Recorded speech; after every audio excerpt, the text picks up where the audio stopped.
You are standing in the shadows of the Topkapi Palace archives in 1651, watching as flames consume centuries of imperial history.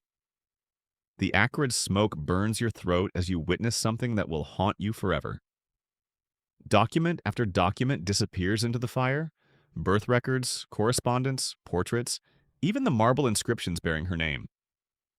Every trace of a woman who once ruled an empire is being methodically erased from existence. The man orchestrating this destruction is Mehmed Pasha, Grand Vizier of the Ottoman Empire, and he's not acting alone.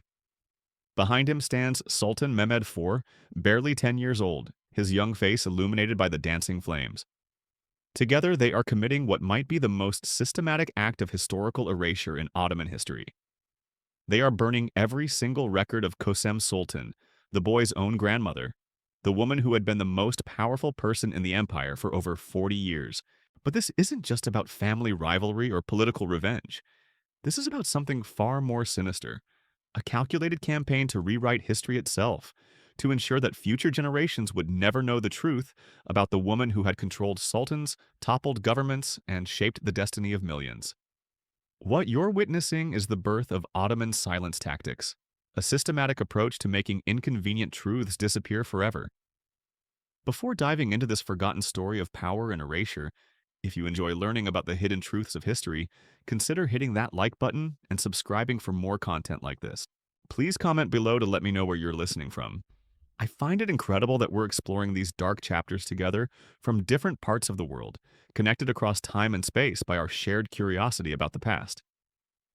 To understand why Mehmed Pasha would commit such an act of historical vandalism, we must first understand the woman whose memory he was trying to destroy.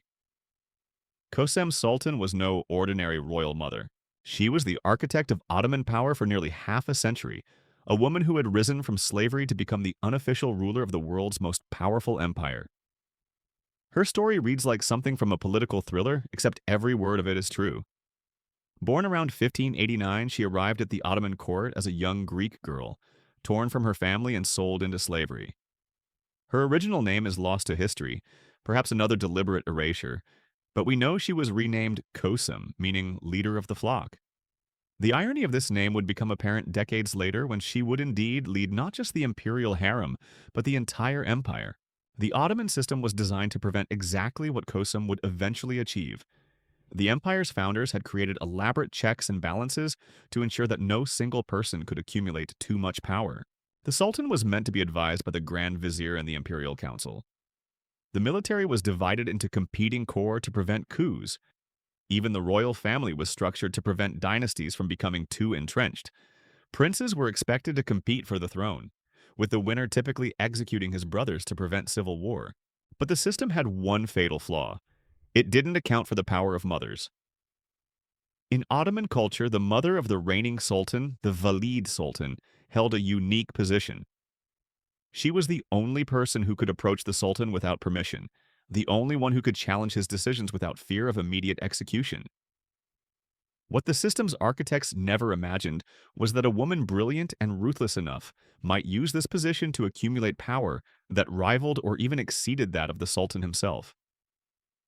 Kosam began her rise to power in the traditional way, by catching the eye of Sultan Ahmed I. She became his Haseki Sultan, his favorite consort, and bore him several sons. But where other imperial concubines were content to enjoy their elevated status, Kosam was already planning for something far greater. She understood that in the Ottoman system, the mother of a future sultan would wield enormous influence. She just needed to ensure that one of her sons would inherit the throne. The opportunity came sooner than anyone expected. When Sultan Ahmed died in 1617, he left behind a succession crisis that would reshape the empire. The traditional Ottoman practice was for the oldest male in the dynasty to inherit, but Ahmed's oldest son was only 13. In the chaos that followed, Kosam maneuvered brilliantly, using her network of allies and her deep understanding of palace politics to ensure that her own son, Murad IV, would eventually claim the throne. When Murad became sultan in 1623, he was just 11 years old. This meant that Kosam, as his mother, would serve as regent, officially advising him, but in practice ruling the empire in his name. For the next 9 years, she was the real power behind the Ottoman throne, making decisions that affected millions of lives across 3 continents. But Kosam's ambitions extended far beyond serving as regent for her young son. She began systematically placing her supporters in key positions throughout the government. She cultivated relationships with military commanders, provincial governors, and religious leaders. She used the vast wealth of the imperial treasury to fund building projects that would ensure her legacy, constructing mosques, schools, and public works that bore her name and proclaimed her power to the world. Most importantly, she began to reshape the very structure of Ottoman governance. The traditional system required the Sultan to work through the Grand Vizier and the Imperial Council, but Kösem created parallel channels of authority that flowed directly through her. Provincial governors would send reports to her as well as to the official government. Military commanders would seek her approval for major campaigns. Foreign diplomats learned that the real decisions were made not in the council chambers, but in the apartments of the Vizier Sultan. The scope of her power becomes clear when we examine the contemporary accounts of foreign observers. Venetian ambassadors, who were among the most sophisticated diplomats of their time, wrote detailed reports about the Ottoman court. In letter after letter, they describe a system where the Valide Sultan's word carried more weight than official government decrees. They note that major appointments were made based on her recommendations, that military campaigns were launched or canceled based on her strategic assessments, and that the empire's foreign policy was shaped by her vision of Ottoman interests. One particularly revealing account comes from a French diplomat who visited Istanbul in 1635. He wrote, "The Valide Sultan receives petitions from across the empire, holds court like a sovereign, and issues orders that are obeyed more quickly than those of the Grand Vizier himself. She has created a shadow government that operates parallel to the official one, but with greater efficiency and authority." This wasn't just political maneuvering, it was a fundamental transformation of how the Ottoman Empire operated. For centuries, the empire had been ruled by sultans who maintained direct control over their government. Now, for the first time in Ottoman history, a woman was effectively ruling the empire, using her position as the sultan's mother to accumulate power that previous sultans had never allowed their officials to possess. The genius of Kosam's approach was that she never challenged the system directly. She never claimed the title of sultan or demanded official recognition of her authority. Instead, she worked within the existing structure, using the traditional reverence for the sultan's mother to justify actions that were actually revolutionary. She presented herself as the loyal mother protecting her son's interests, while in reality she was building a power base that would outlast any individual sultan. But power of this magnitude inevitably creates enemies, and Kösem had been making them for decades. The traditional Ottoman elite, the Grand Viziers, the military commanders, the religious establishment, had watched with growing alarm as she accumulated authority that they believed rightfully belonged to them. They understood that her power represented a fundamental challenge to the system that had elevated them to their positions. The crisis came in 1640 when Murad IV died suddenly, leaving the throne to his younger brother, Ibrahim. Once again, Kösem found herself in the position of Valide Sultan, once again the power behind the throne. But this time, the opposition was organized and determined. A coalition of Ottoman officials, led by ambitious members of the Grand Vizier's office, began planning what they called the restoration of proper order. Their strategy was as brilliant as it was ruthless. They understood that Kösem's power was built on her network of relationships and her carefully cultivated reputation. They couldn't simply assassinate her; that would create a martyr and potentially spark a civil war. Instead, they would destroy her more completely by erasing her from history itself. The plan began with a careful analysis of how Kösem had built her power. They identified every document that recorded her influence, every building that bore her name, every official record that acknowledged her authority. They created detailed lists of the evidence that would need to be destroyed, the people who would need to be silenced, and the alternative narrative that would need to be constructed. The brilliance of their approach lay in its comprehensiveness. They weren't just planning to kill Kösem, they were planning to make it as if she had never existed. Future historians would find no evidence of her unprecedented power, no records of her political machinations, no trace of the shadow government she had created. The Ottoman Empire would return to its traditional narrative of male sultans ruling through male officials, with women playing only decorative roles in the background. But executing such a plan would require someone with both the authority to access imperial records and the ruthlessness to destroy them. They needed a grand vizier who was willing to commit what was essentially intellectual murder, the systematic destruction of historical truth in service of political convenience. They found their man in Mehmed Pasha, a career bureaucrat who had risen through the ranks by demonstrating absolute loyalty to whoever held power. Mehmed was not a brilliant military commander or a visionary political thinker. He was something far more useful for their purposes. A man who understood that survival in the Ottoman system required the ability to adapt to changing circumstances, even if that meant betraying previous loyalties. The recruitment of Mehmed Pasha reveals the sophisticated nature of the conspiracy against Kösem. The plotters didn't simply approach him with their plan, they spent months carefully evaluating his character, his ambitions, and his vulnerabilities.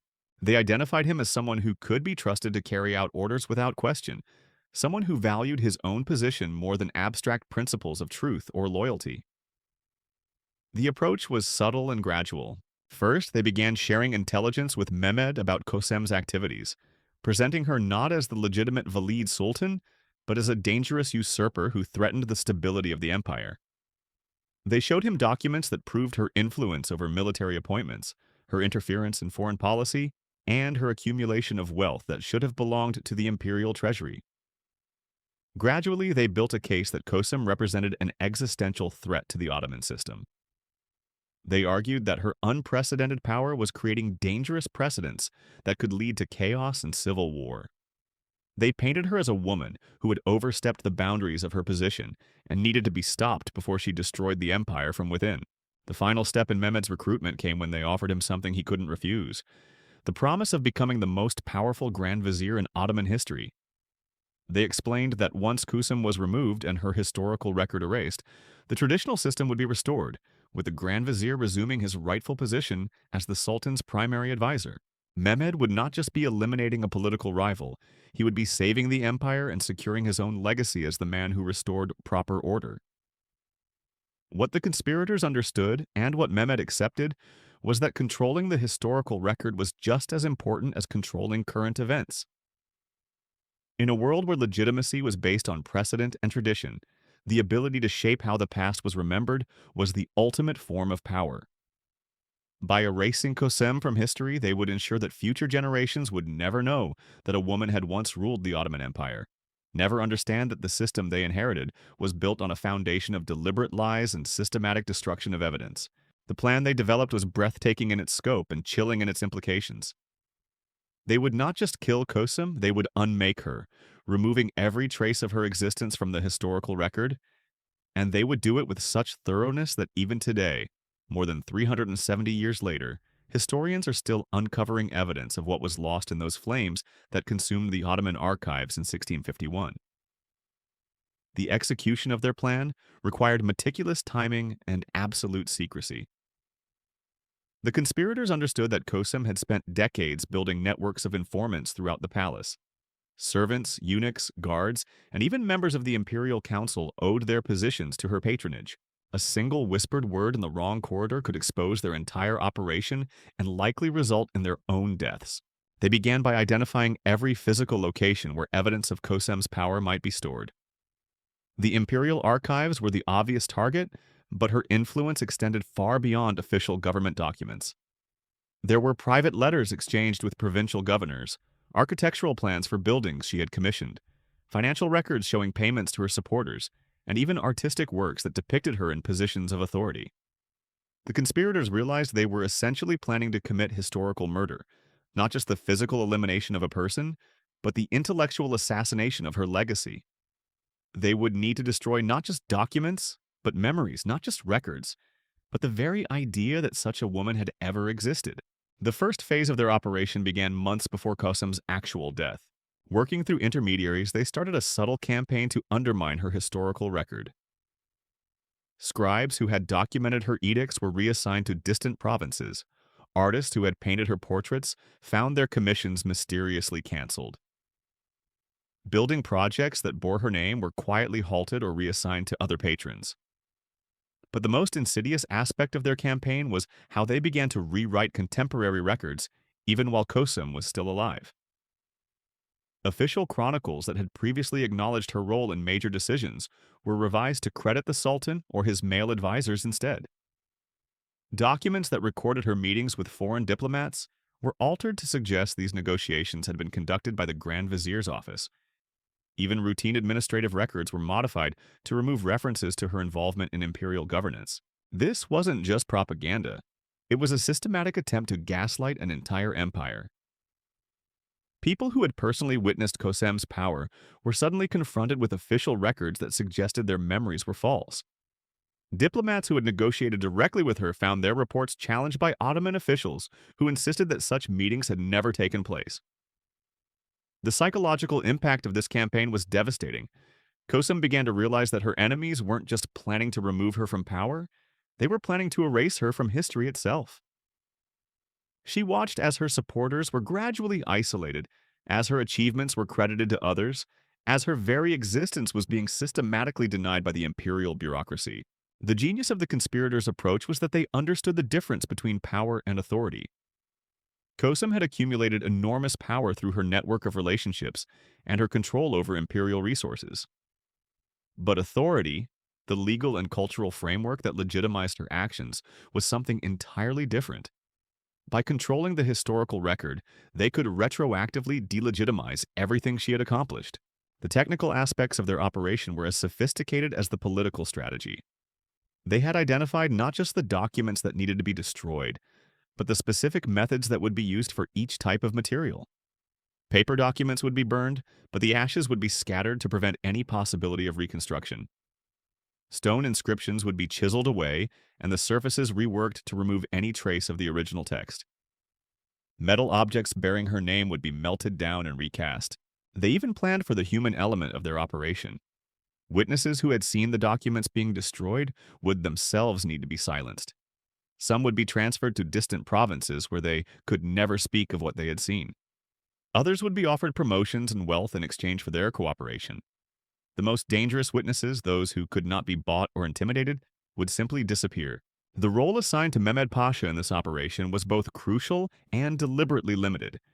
He would be the public face of the document destruction, the man who would literally light the fires that consumed centuries of Ottoman history.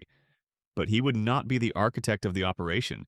That role belonged to figures who would remain in the shadows, protected by layers of deniability and misdirection. This structure served multiple purposes. It ensured that if the operation were discovered, Mehmed would bear the primary responsibility, protecting the true masterminds behind the conspiracy.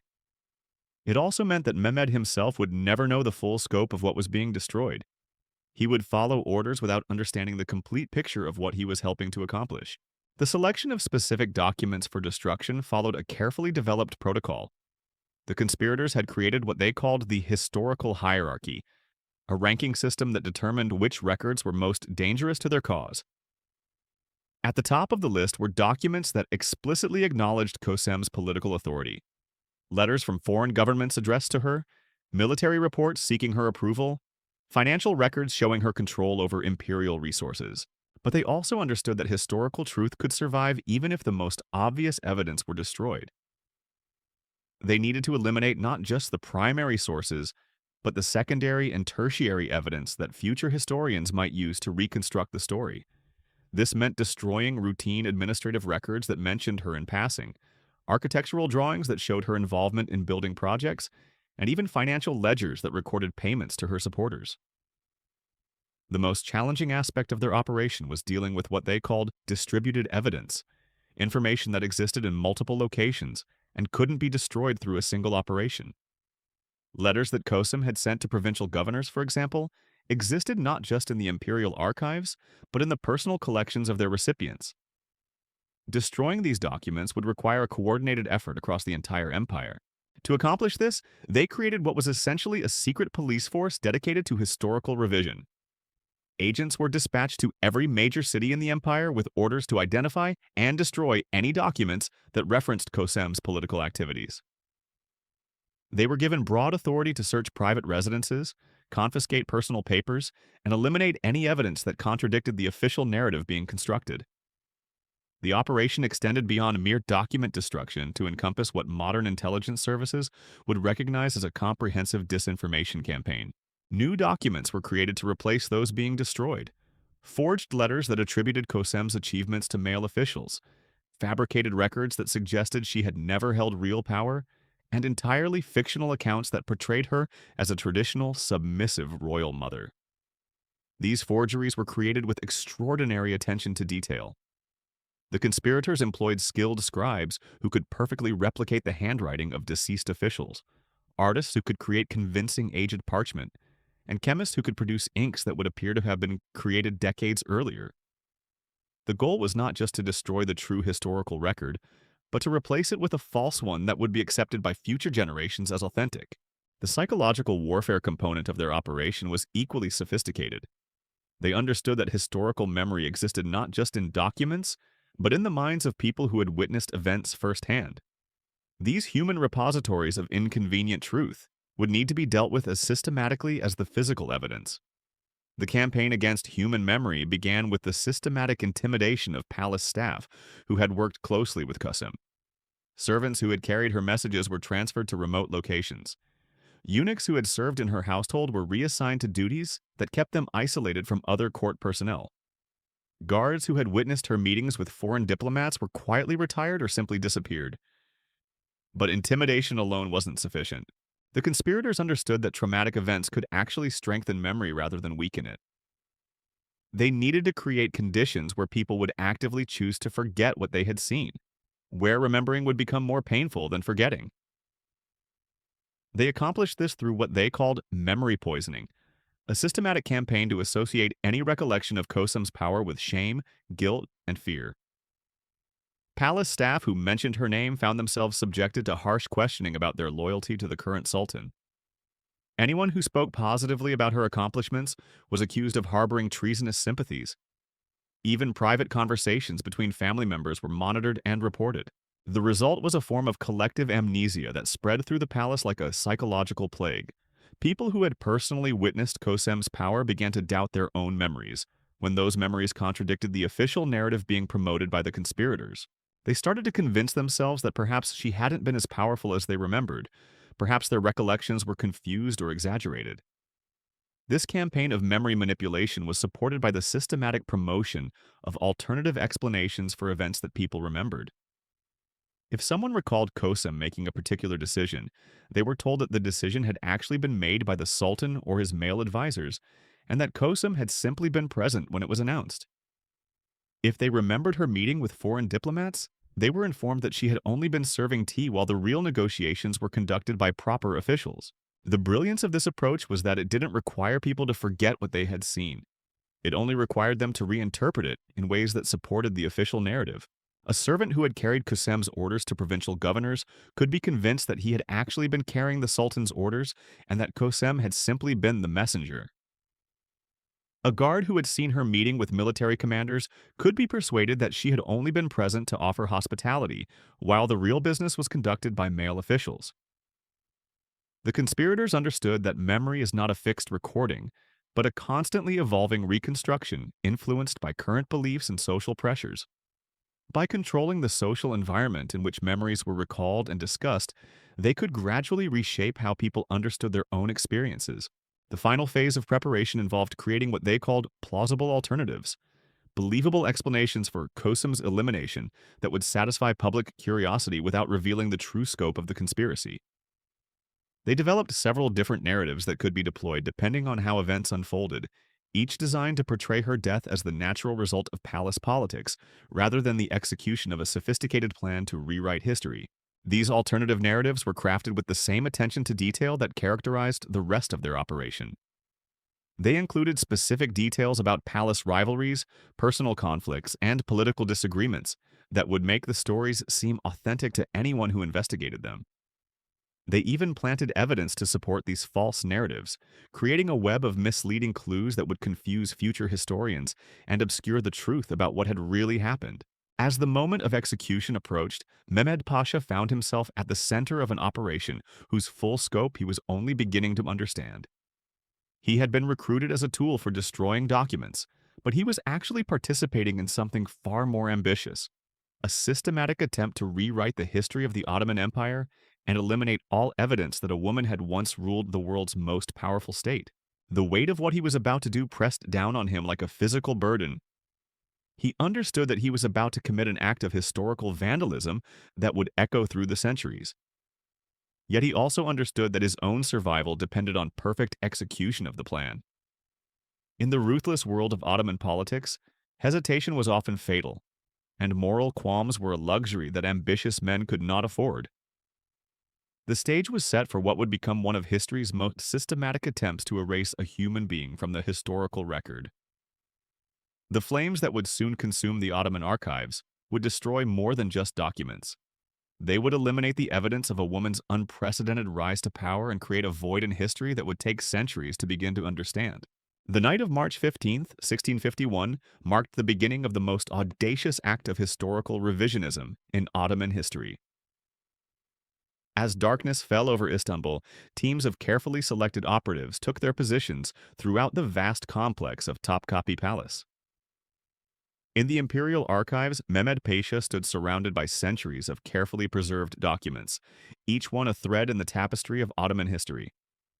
Tonight he would begin cutting those threads, one by one, until an entire section of the empire's past simply ceased to exist. The operation began with surgical precision. Mehmed's team didn't simply grab armfuls of documents and throw them into the flames. Instead, they worked methodically through the imperial filing system, using detailed lists that specified exactly which records needed to be destroyed. These lists had been compiled over months of careful research, identifying every document that contained evidence of Kosam's political activities, her correspondence with foreign powers, her involvement in military decisions, and her control over imperial finances. The first category of documents to be destroyed were what the conspirators called direct evidence, materials that explicitly acknowledged Kosam's authority. These included letters from European monarchs addressed to her personally, military reports that sought her approval for major campaigns, and financial records showing her control over vast sums from the imperial treasury. Mehmed watched as these documents curled and blackened in the flames, each one taking with it a piece of the truth about how the Ottoman Empire had really been governed for the past 3 decades. But the conspirators understood that destroying only the most obvious evidence would not be sufficient. Historical truth has a way of surviving even when the primary sources are eliminated. Clever historians can reconstruct events from secondary sources, administrative records, and seemingly unrelated documents that contain revealing details. To truly erase Kosam from history, they would need to eliminate not just the smoking guns, but the spent shell casings, the gunpowder residue, and even the witnesses who might have heard the shots. The second wave of destruction targeted what intelligence analysts today would call pattern evidence. Documents that, while not explicitly acknowledging Kosam's power, contained information that future historians could use to reconstruct her influence. These included routine administrative records that mentioned her in passing, architectural drawings that showed her involvement in building projects, and even shipping manifests that recorded the movement of goods to and from her private residences. One particular set of documents that received special attention were the detailed financial records kept by the imperial treasury. These ledgers contained information about payments to Kosam's supporters, funding for her building projects, and the flow of money through networks she controlled. The conspirators understood that money leaves traces that are often more reliable than official proclamations. By following the financial trail, a determined historian could potentially reconstruct the entire scope of Kosam's power network. As these financial records disappeared into the flames, they took with them evidence of corruption and influence peddling that extended throughout the empire. Provincial governors who had received payments from Kosam's personal treasury, military commanders who had been rewarded for their loyalty to her, religious leaders who had been funded to support her political positions, all of these relationships were documented in the records now being systematically destroyed. The third category of materials marked for destruction were what the conspirators termed contextual evidence. Documents that didn't directly involve Kosam, but contained information that contradicted the official narrative being constructed about her. These included reports from foreign diplomats that described the real power structure of the Ottoman court, military chronicles that acknowledged her role in strategic decisions, and even personal letters between court officials that revealed their true opinions about her influence. The destruction of these contextual documents required particular care because many of them contained information about other topics that the conspirators wanted to preserve. Mehmed's team had to carefully extract and copy relevant sections before destroying the originals, creating edited versions that removed any reference to Kosem while maintaining the appearance of authentic historical records. The most challenging aspect of this editing process was maintaining consistency across multiple documents. If a military report mentioned Kosem's involvement in a particular campaign, then every other document related to that campaign would need to be altered to remove any trace of her participation. This required a level of coordination and attention to detail that transformed the operation from simple document destruction into something resembling a massive historical revision project. As the night wore on, the scope of what was being destroyed became increasingly clear to Mehmed. He had initially understood his role as eliminating some politically sensitive documents, but he was actually participating in the systematic erasure of an entire historical period. The flames consuming the Ottoman archives were not just destroying evidence of Kosem's power, they were eliminating the historical record of how the Ottoman Empire had actually functioned for nearly half a century. The psychological impact of this realization was profound. Mehmed began to understand that he was not just following orders from his superiors, he was participating in what might be the most comprehensive act of historical revisionism ever attempted. Future generations would base their understanding of Ottoman history on the carefully edited version of events that he was helping to create. The truth about how the empire had really been governed would disappear with the documents turning to ash in the palace fireplaces. But the operation extended far beyond the imperial archives. While Mehmed supervised the destruction of documents in the palace, similar operations were being conducted throughout the empire. In every major city, teams of agents were systematically identifying and destroying any records that contradicted the official narrative being constructed. Provincial archives were searched for letters from Kosem, private residences were ransacked for personal correspondence, and even religious institutions were pressured to surrender any documents that might contain inconvenient truths. The coordination required for this empire-wide operation was staggering. The conspirators had created what was essentially a parallel communication network that allowed them to coordinate simultaneous actions across thousands of miles. Messages were sent using trusted couriers who carried coded instructions to local operatives. Each regional team was given specific targets and detailed guidelines about what needed to be destroyed and what needed to be preserved. The most dangerous aspect of this distributed operation was the risk that one of the regional teams might be discovered, or that a local operative might lose his nerve and reveal the conspiracy. To minimize this risk, the conspirators had structured the operation so that no single person outside the central leadership knew the full scope of what was being accomplished. Local operatives were told they were participating in routine administrative reorganization or security reviews, not in a systematic attempt to rewrite history. The human cost of this operation was as devastating as the loss of historical documents. Hundreds of palace staff, provincial officials, and local administrators who had worked closely with Kosem simply disappeared during this period. Some were transferred to remote locations where they could never speak of what they had witnessed. Others were offered wealth and promotion in exchange for their silence. The most dangerous witnesses, those who could not be bought, intimidated, or relocated, were eliminated in ways that appeared to be natural deaths or unfortunate accidents. The creation of false memories to replace the true ones being destroyed required extraordinary sophistication. The conspirators understood that simply removing evidence was not sufficient. They needed to provide alternative explanations that would satisfy human curiosity about the gaps in the historical record. This meant creating elaborate forgeries that would explain how the empire had actually been governed during the period of Kosem's influence. These forgeries were masterworks of deception.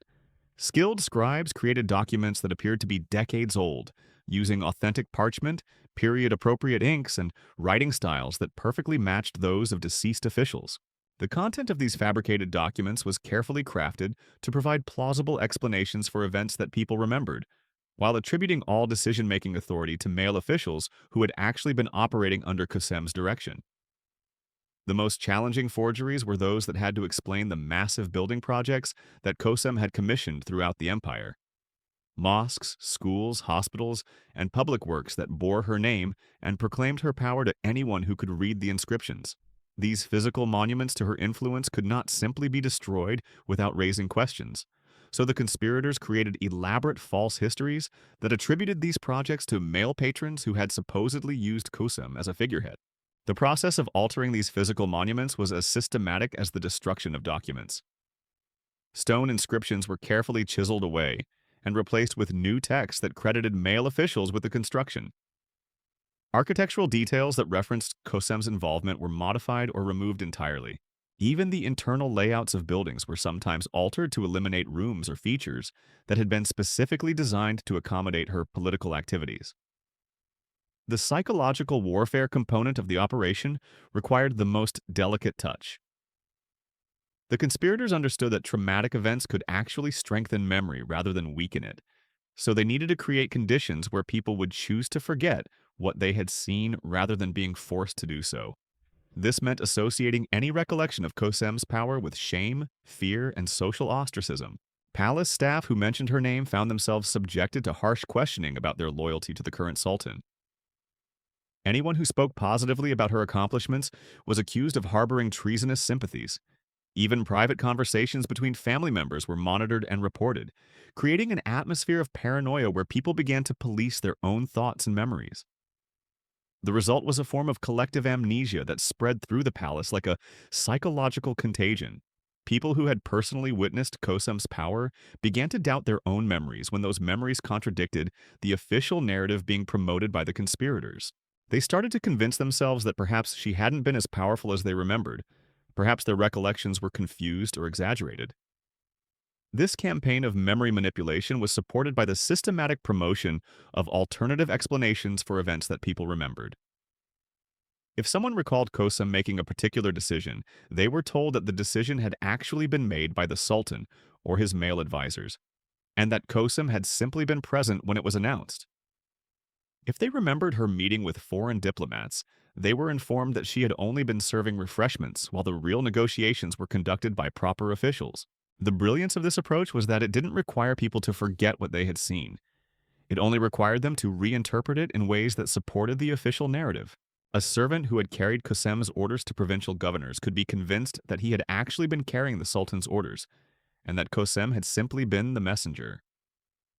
A guard who had seen her meeting with military commanders could be persuaded that she had only been present to offer hospitality while the real business was conducted by male officials.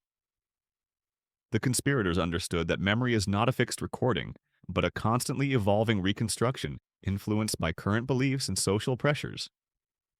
By controlling the social environment in which memories were recalled and discussed, they could gradually reshape how people understood their own experiences. Within months of the operation's completion, people who had worked closely with Kosem were describing her as a traditional, submissive royal mother who had never held real political power.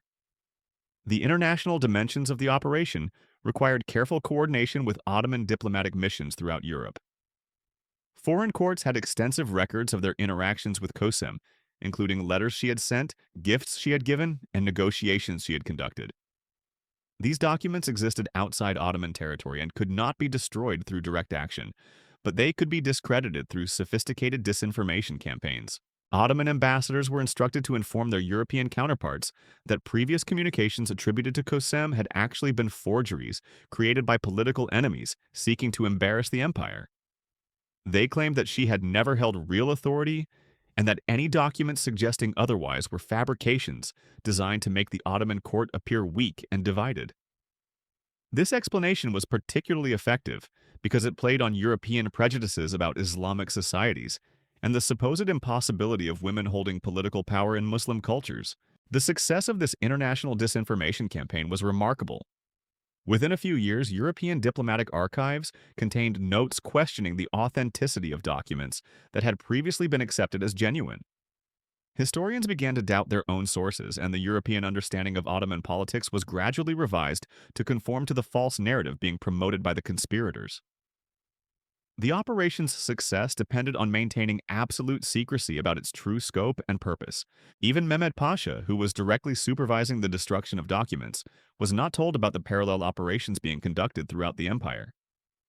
He believed he was participating in a limited operation to eliminate some politically sensitive materials, not in a systematic attempt to rewrite the history of the Ottoman Empire. This compartmentalization served multiple purposes. It reduced the risk that the conspiracy would be discovered if one of the participants was captured or decided to reveal what he knew. It also provided plausible deniability for the operation's true architects, who could claim that any document destruction had been the unauthorized action of overzealous subordinates. Most importantly, it meant that the full scope of what had been accomplished would remain hidden even from most of the people who had participated in its execution. The final phase of the operation involved creating what the conspirators called proof of innocence, evidence that would demonstrate their loyalty to the traditional Ottoman system and their opposition to any suggestion that women should hold political power. This meant not just destroying evidence of Kosem's authority, but actively creating false evidence that portrayed her as a traditional, submissive royal mother who had never challenged male authority. The most sophisticated aspect of this phase was the creation of entirely fictional correspondence between Kosem and various officials, in which she was portrayed as deferential and powerless. These forged letters were carefully crafted to appear authentic, using genuine historical details and writing styles that matched contemporary documents. They showed her asking for permission to make minor household decisions, expressing gratitude for male guidance, and acknowledging her inferior status within the imperial hierarchy. These fabricated documents were then strategically placed in archives, where they would be discovered by future historians, creating a false historical record that would support the official narrative being constructed. The goal was not just to eliminate evidence of Kosem's power, but to replace it with evidence that would make the very idea of her having held such power seem impossible to future generations. As dawn broke over Istanbul on March 16, 1651, the first phase of the operation was complete. The imperial archives had been systematically purged of any document that acknowledged Kosem's political authority. Similar operations throughout the empire had eliminated thousands of additional records. The physical monuments to her power were being altered to remove any trace of her involvement. And the campaign of psychological manipulation was already beginning to reshape how people understood their own memories of her influence. But the conspirators understood that their work was far from over. The success of their operation would depend not just on what they had destroyed, but on what they would create to replace it. They had eliminated the true historical record of how the Ottoman Empire had been governed for nearly half a century. Now they needed to construct a false historical record that would be accepted by future generations as the authentic story of Ottoman politics during this crucial period. The challenge they faced was unprecedented in human history. Never before had anyone attempted to systematically rewrite the historical record of such a vast and complex political system. They were not just trying to hide a single embarrassing incident or eliminate evidence of a particular crime. They were attempting to erase an entire historical period and replace it with a fabricated alternative that would fundamentally alter how future generations understood the nature of Ottoman governance. The success of their operation would depend on their ability to maintain the conspiracy's secrecy while simultaneously implementing the most comprehensive disinformation campaign in human history. They would need to coordinate the actions of thousands of people across multiple continents, all while ensuring that none of them understood the full scope of what they were accomplishing. Most importantly, they would need to ensure that their fabricated version of history was so convincing that even the most skilled historians would accept it as authentic. The flames that had consumed the Ottoman archives during that long night in March 1651 had destroyed more than just documents. They had eliminated the evidence of a woman's unprecedented rise to power and created a void in history that would take centuries to begin to understand. The true story of Kosam Sultan's influence over the Ottoman Empire would disappear so completely that even today, more than 370 years later, historians are still discovering evidence of what was lost in those carefully orchestrated fires. The magnitude of what Mehmed Pasha had accomplished in that single night would not become clear for decades. As he stood in the smoldering ruins of the imperial archives, surrounded by the ashes of centuries of Ottoman history, he believed he had simply followed orders to eliminate some politically sensitive documents. He had no idea that he had just participated in the most systematic act of historical erasure ever attempted by any government in human history. The immediate aftermath of the operation revealed the extraordinary sophistication of the conspiracy. Within hours of the document destruction, new materials began appearing in the archives to replace what had been destroyed. These weren't random forgeries created hastily to fill gaps. They were masterful reconstructions of Ottoman administrative records, crafted with such attention to detail that they would fool historians for centuries. The forgers had studied authentic Ottoman documents for months, learning not just the official writing styles and administrative procedures, but the subtle variations that made each document unique. They understood that parchment aged in specific ways, that different inks faded at different rates, and that the physical wear patterns on frequently handled documents followed predictable patterns. Most importantly, they grasped that authentic documents contained internal inconsistencies and minor errors that would be absent from perfect forgeries. The replacement documents they created were deliberately imperfect. They included crossed-out words, minor spelling errors, and the kind of bureaucratic confusion that characterized genuine administrative records. They showed signs of age that matched their supposed dates of creation, and they contained cross-references to other documents that could be independently verified. The level of detail was so extraordinary that modern forensic analysis would be required to detect the deception. But the most brilliant aspect of these forgeries was their content. The conspirators didn't simply create documents that ignored Kosam's existence, they created documents that actively explained her absence from the historical record.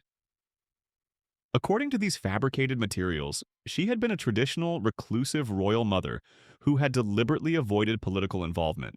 The documents portrayed her as a pious woman who spent her time in religious contemplation and charitable works, leaving all political decisions to her sons and their male advisors. This approach was psychologically sophisticated because it provided a satisfying explanation for why future historians would find so little evidence of her political activities. Rather than creating suspicious gaps in the record, the forgers created a coherent narrative that explained those gaps as the natural result of her personal character and traditional values. The fabricated documents included letters supposedly written by Kösem herself, in which she expressed gratitude for male guidance and acknowledged her inferior status within the imperial hierarchy. These letters were written in a style that matched contemporary examples of female correspondence, using language patterns and expressions that would seem authentic to anyone familiar with Ottoman court culture. They showed her requesting permission to make minor household decisions, asking for advice on religious matters, and expressing contentment with her limited role in palace life. The international dimensions of the deception required extraordinary coordination. Ottoman diplomatic missions throughout Europe received detailed instructions about how to handle questions regarding Kosem's role in imperial politics. Ambassadors were provided with prepared responses that portrayed her as a traditional, powerless royal mother who had never influenced government policy. They were instructed to express surprise and confusion if foreign diplomats mentioned previous interactions with her, claiming that such contacts had never occurred or had been misunderstood. The success of this international campaign was remarkable. European courts that had previously acknowledged Kosem's authority began to doubt their own records. Diplomatic correspondence that had once described her as a powerful political figure was reinterpreted as evidence of confusion or misinformation. The European understanding of Ottoman politics was gradually revised to conform to the false narrative being promoted by the conspirators. The human cost of maintaining this deception was staggering. Thousands of people who had worked closely with Kösem possessed memories that contradicted the official narrative. These individuals represented a constant threat to the conspiracy's success, and they were dealt with through a combination of intimidation, bribery, and elimination that extended across the entire empire. The most dangerous witnesses were those who had served in her personal household, servants who had carried her orders, eunuchs who had managed her correspondence, and guards who had witnessed her meetings with foreign diplomats. These individuals possessed detailed knowledge of her political activities that could not be explained away through alternative interpretations. They had seen her issue orders that were immediately obeyed, had witnessed her making decisions that affected the entire empire, and had observed foreign ambassadors treating her with the deference due to a sovereign ruler. The systematic elimination of these witnesses was carried out with chilling efficiency. Some were transferred to remote provinces where they could never speak of what they had seen. Others were offered substantial rewards for their silence, including prestigious positions in distant parts of the empire. The most dangerous witnesses, those who could not be bought, intimidated, or relocated, simply disappeared, their fates officially attributed to natural causes or unfortunate accidents.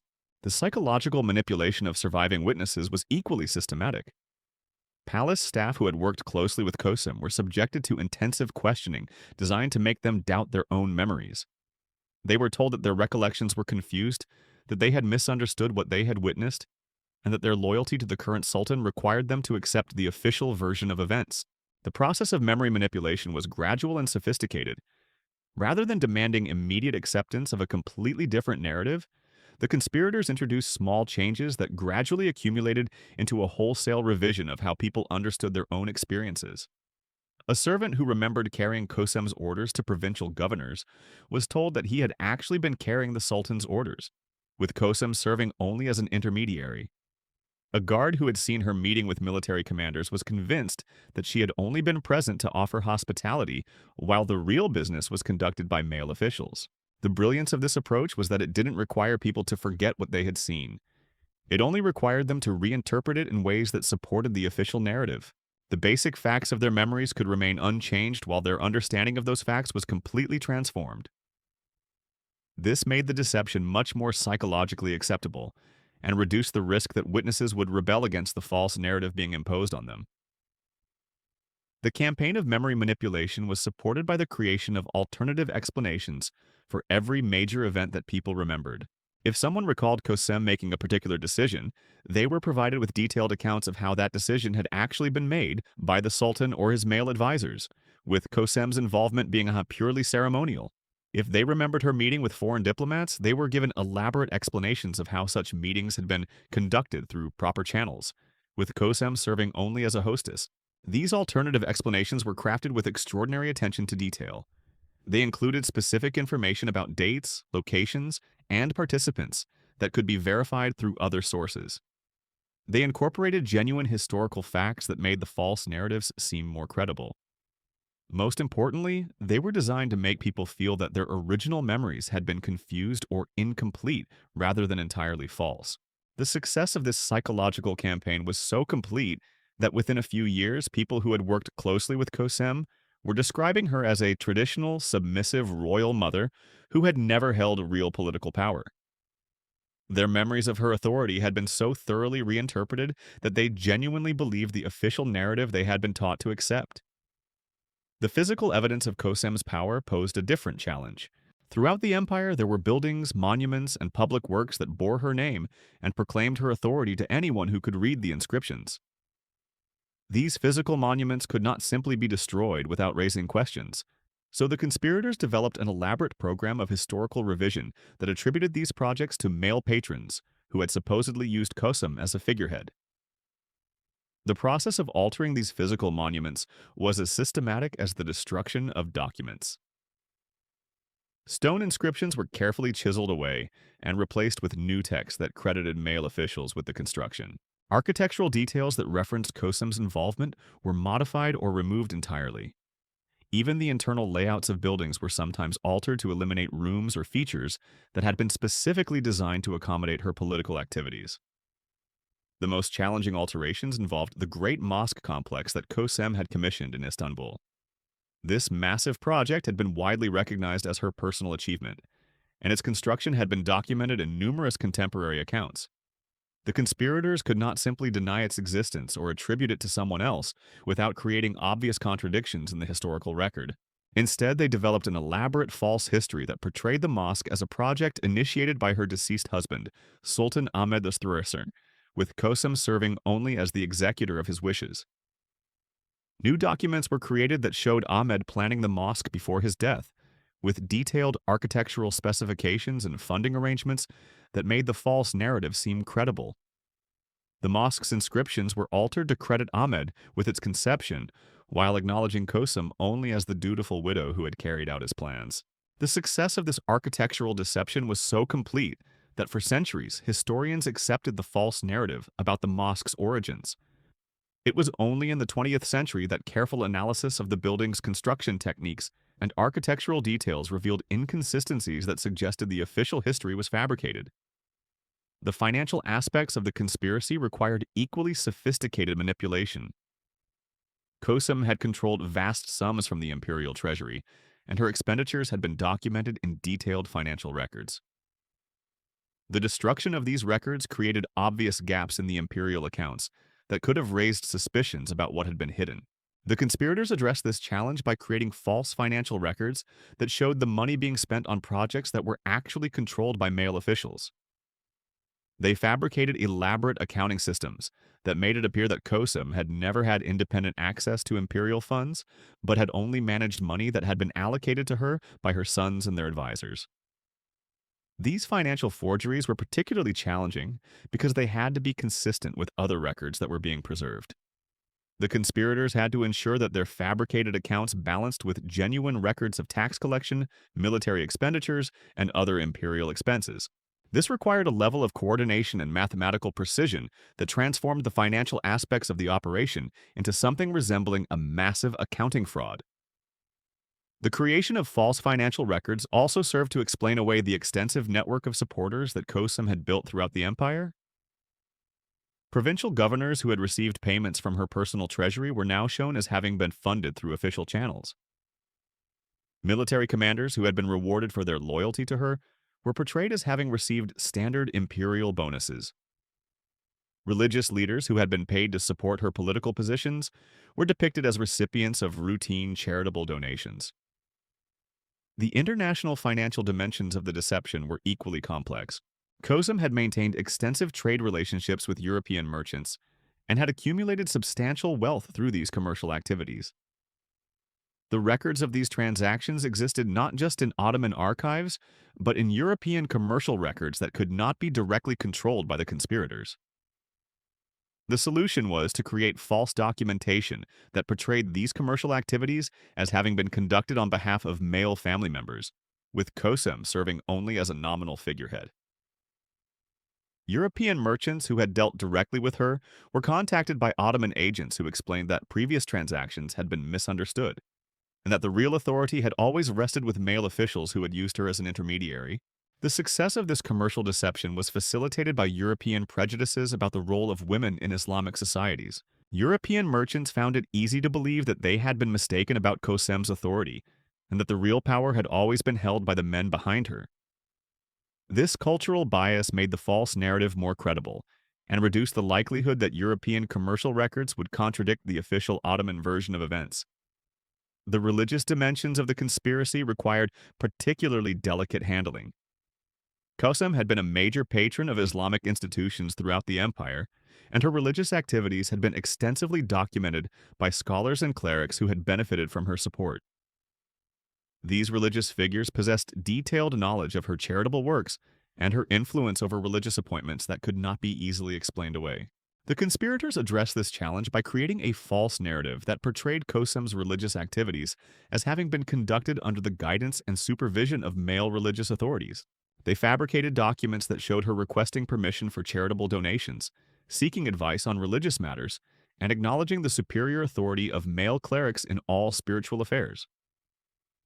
The most sophisticated aspect of this religious deception was the creation of entirely fictional correspondence between Kosam and various religious leaders, in which she was portrayed as a humble, submissive woman who deferred to male authority in all matters. These forged letters were carefully crafted to match contemporary examples of female religious correspondence, using appropriate language patterns and expressions that would seem authentic to anyone familiar with Islamic culture.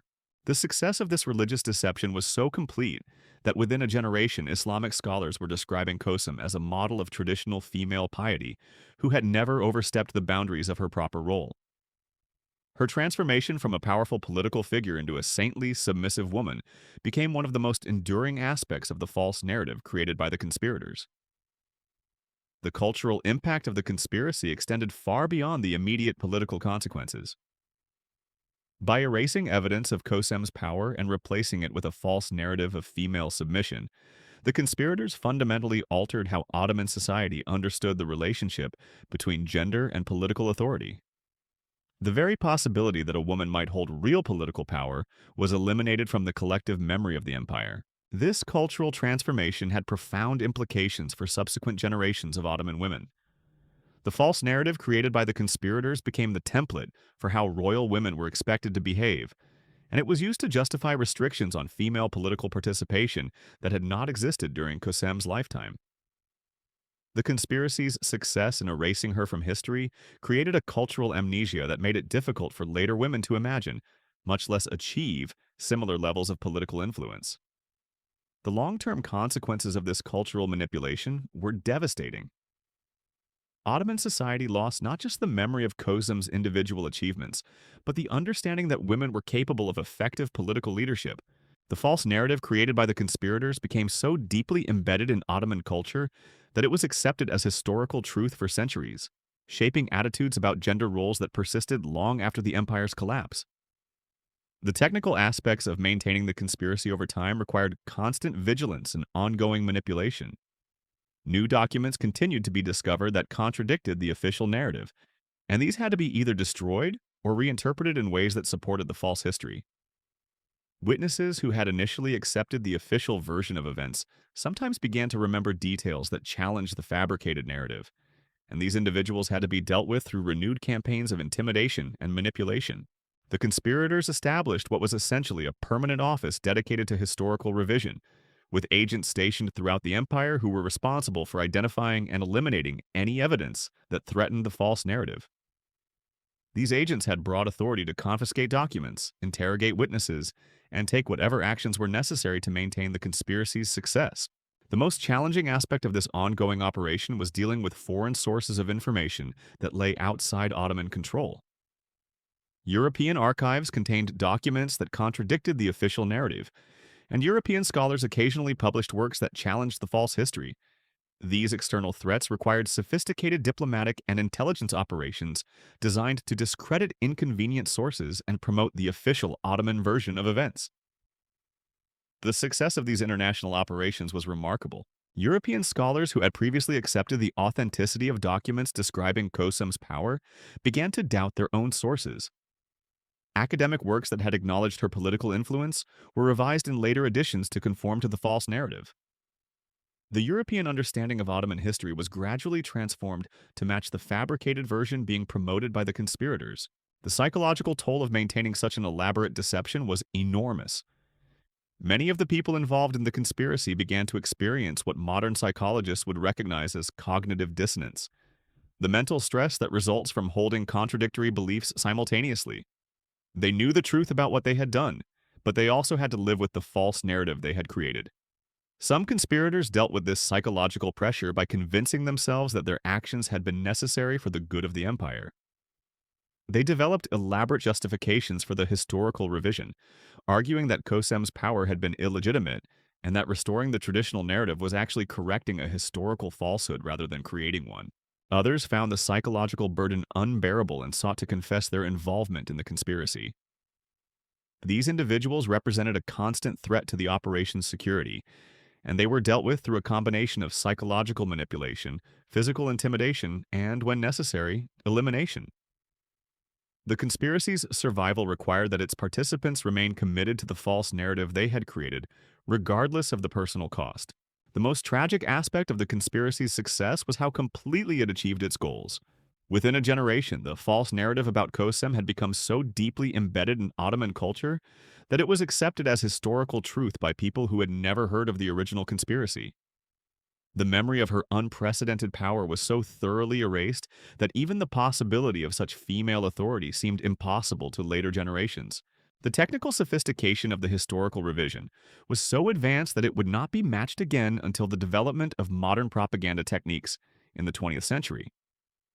The conspirators had essentially invented the concept of systematic historical revision, creating methods for manipulating collective memory that would later be adopted by totalitarian regimes around the world.